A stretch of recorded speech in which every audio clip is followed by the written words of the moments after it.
दोस्तों, माता गौरा शिव पूजा करने के बाद ही आप ये कथा जरूर सुने और टच कर कर रोक कर भी पढ़ सकते हैं आप इसे और म्यूट कर कर भी पढ़ सकते हैं। करते हैं भोलेनाथ की सोमवार व्रत कथा। किसी नगर में एक धनी व्यापारी रहता था। दूर दूर तक उसका व्यापार फैला हुआ था। नगर के सभी लोग उस व्यापारी का सम्मान करते थे। इतना सब कुछ संपन्न होने के बाद भी वह व्यापारी बहुत दुखी था, क्योंकि उसका कोई पुत्र नहीं था, जिस कारण अपनी मृत्यु के पश्चात व्यापार की उत्तराधिकारी की चिंता उसे हमेशा सताती रहती थी। पुत्र प्राप्ति की इच्छा से व्यापारी प्रत्येक सोमवार को भगवान शिव की व्रत पूजा किया करता था और शाम के समय शिव मंदिर में जाकर शिवजी जी के सामने घी का दीपक जलाया करता था। उसकी भक्ति देखकर माता पार्वती प्रसन्न हो गई और भगवान शिव से उस व्यापारी की मनोकामना पूर्ण करने का निवेदन करने लगी। भगवान शिव बोले, इस संसार में सबको उसके कर्मों के अनुसार फल की प्राप्ति होती है। जो प्राणी जैसा कर्म करते हैं वैसा ही फल भोगते हैं। शिवजी द्वारा समझाने के बावजूद भी माँ पार्वती जी नहीं मानी थी और उस व्यापारी की मनोकामना पूर्ति हेतु वे शिवजी जी से बार बार अनुरोध करती रहीं। अतः माता के आग्रह को देखकर भगवान शिव यानी कि भोलेनाथ को उस व्यापारी को पुत्र प्राप्ति का वरदान देना पड़ा। वरदान देने के पश्चात भोलेनाथ माँ पार्वती से बोले, आपके आग्रह पर मैंने पुत्र प्राप्ति का वरदान तो दे दिया है, परंतु इसका यह पुत्र 16 वर्ष से अधिक समय तक जीवित नहीं रहेगा। उसी रात भगवान शिव उस व्यापारी के सपने में आए और उसे पुत्र प्राप्ति का वरदान दिया और उसके पुत्र के 16 वर्ष तक जीवित रहने की बात भी उसे बता दी। भगवान के वरदान से व्यापारी को खुशी तो हुई, लेकिन पुत्र की अल्पायु की चिंता ने उस खुशी को नष्ट कर दिया था। व्यापारी पहले की तरह ही सोमवार के दिन भगवान शिव का विधिवत व्रत करता रहा। कुछ महीनों के बाद उसके घर एक अति सुंदर बालक ने जन्म लिया और घर में खुशियां ही खुशियां भर गईं। बहुत धूमधाम से पुत्र जन्म का समारोह मनाया गया, परंतु व्यापारी को पुत्र जन्म की अधिक खुशी नहीं हुई, क्योंकि उसे पुत्र की अल्पायु के रहस्य का पता था। जब पुत्र 12 वर्ष का हुआ तो व्यापारी ने उसे उसके मामा के साथ पढ़ने के लिए वाराणसी भेज दिया। लड़का अपने मामा के साथ शिक्षा प्राप्ति हेतु चल दिया।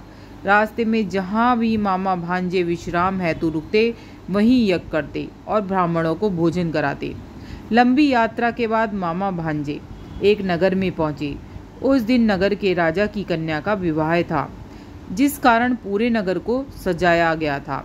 निश्चित समय पर बारात आ गई, लेकिन वर का पिता अपने बेटे की एक आंख के काने होने के कारण बहुत चिंतित था।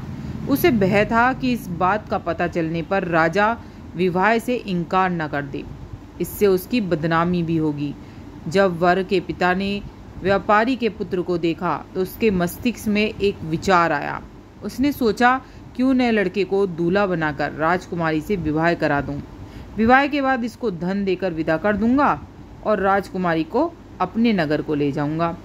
वर के पिता ने लड़के के मामा से इस संबंध की बात कर ली। मामा ने धन मिलने के लालच में वर के पिता की बात स्वीकार कर ली थी। लड़के को दूल्हे का वस्त्र पहनाकर राजकुमारी से विवाह करा दिया गया। राजा ने बहुत सारा धन देकर राजकुमारी को विदा दिया। शादी के बाद लड़का जब राजकुमारी लौट रहा था तो वह सच नहीं छिपा सका और उसने राजकुमारी के ओढ़नी पर लिख दिया, राजकुमारी, तुम्हारा विवाह मेरे साथ हुआ है और मैं तो वाराणसी पढ़ने के लिए जा रहा हूँ, परंतु जिस नवयुवक की पत्नी बनना पड़ेगा वह कान्हा है।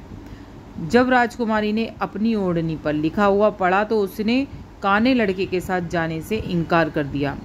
राजा को जब ये बात पता लगी तो उसने राजकुमारी को महल में ही रख लिया।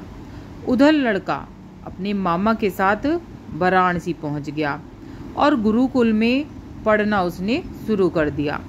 जब उसकी आयु 16 वर्ष की हो गई तो उसने यज्ञ किया।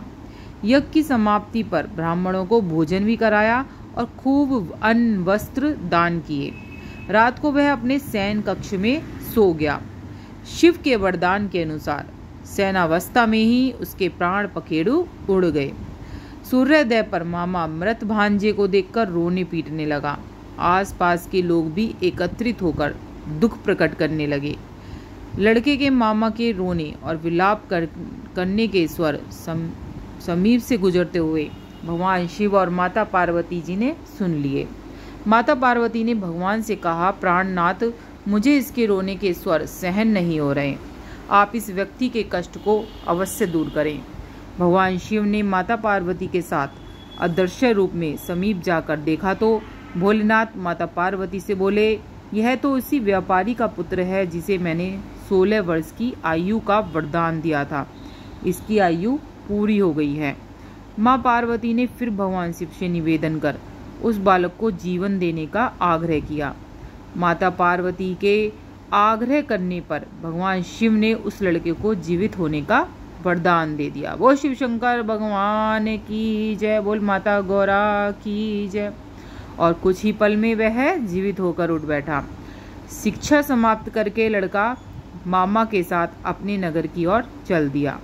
दोनों चलते हुए उसी नगर में पहुंचे जहां पर उनका विवाह हुआ था। उस नगर में भी उन्होंने यज्ञ का आयोजन किया। समीप से गुजरते हुए नगर के राजा ने यज्ञ का आयोजन देखा तो तुरंत लड़के और उसके मामा को पहचान लिया। यज्ञ के समाप्त होने पर राजा मामा और लड़के को महल में ले गया।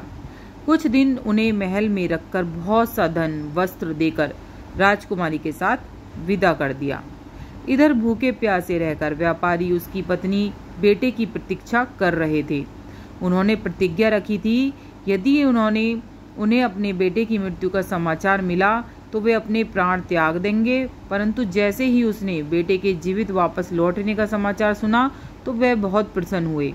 वह अपनी पत्नी और मित्रों के साथ नगर के द्वार पर पहुंचे। अपने बेटे के विवाह का समाचार सुनकर पुत्र वधू राजकुमारी को देखकर उसकी खुशी का ठिकाना न रहा। उसी रात भगवान शिव ने व्यापारी के सपने में आकर कहा, हे श्रेष्ठी, मैंने तेरे सोमवार के व्रत करने और व्रत कथा सुनने से प्रसन्न होकर तेरे पुत्र को लंबी आयु प्रदान की है। पुत्र की लंबी आयु जानकर व्यापारी बहुत प्रसन्न हुआ। शिव भक्त होने तथा सोमवार का व्रत करने से व्यापारी की सभी मनोकामनाएं पूरी होती हैं। इस प्रकार जो सोमवार का व्रत करता है, विधि पूर्वक व्रत करता है और सुनता है व्रत कथा को, उसकी सभी इच्छाएं पूरी होती हैं। दोस्तों सब्सक्राइब जरूर करके रखें चैनल को, जो सारी वीडियो आपको लगातार मिलती रहे। तो चैनल पे शिव चालीसा, शिव जी की आरती सभी वीडियो आ गई हैं। चैनल को सब्सक्राइब कर रखें और पूजा विधि, सावन की हर चीज़ की पूजा विधि है।